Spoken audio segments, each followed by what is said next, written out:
Hello, আসসালামু আলাইকুম। আজকে আরও আরেকবার নুডলস রেসিপি নিয়ে আসলাম।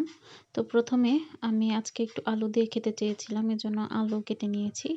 তারপরে পেঁয়াজ দিয়ে দিলাম, কাঁচামরিচ দিয়ে দিলাম। তারপরে একটু পেঁয়াজ কলি দিয়ে দিলাম, টমেটো দিয়ে দিলাম। দিয়ে সব কিছু ভালোভাবে নেড়ে তারপরে এতে দিয়ে দিব নুডলস মশলা। নুডলস মশলাটা দিয়ে আবার একটু ভালোভাবে নেড়ে চেড়ে তারপর এতে দিয়ে দেবো নুডলস। তারপর নুডলস দিয়ে ভালোভাবে মিক্স করে নিতে হবে। আচ্ছা, প্রতিবার নুডলসের রেসিপি দেওয়ার কোনো মানে হয় না।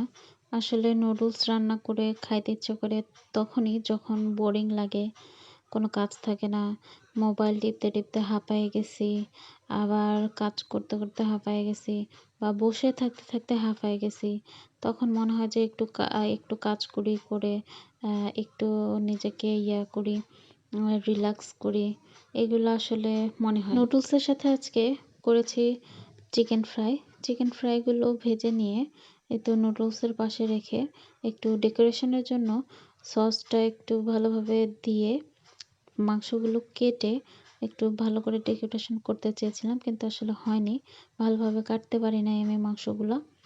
তো যাই হোক, কিন্তু খেতে কিন্তু অনেক মজা হয়েছিল। আর আমার বোরিং সন্ধ্যাটাও ভালোই কেটেছে এই সুন্দর একটু নুডলসটা খেয়ে। আচ্ছা, আরেকটা কথা বলে নেই, চিকেন ফ্রাই করেছি যে তেলে, সেই তেলটা ছিল আসলে সরিষার তেল।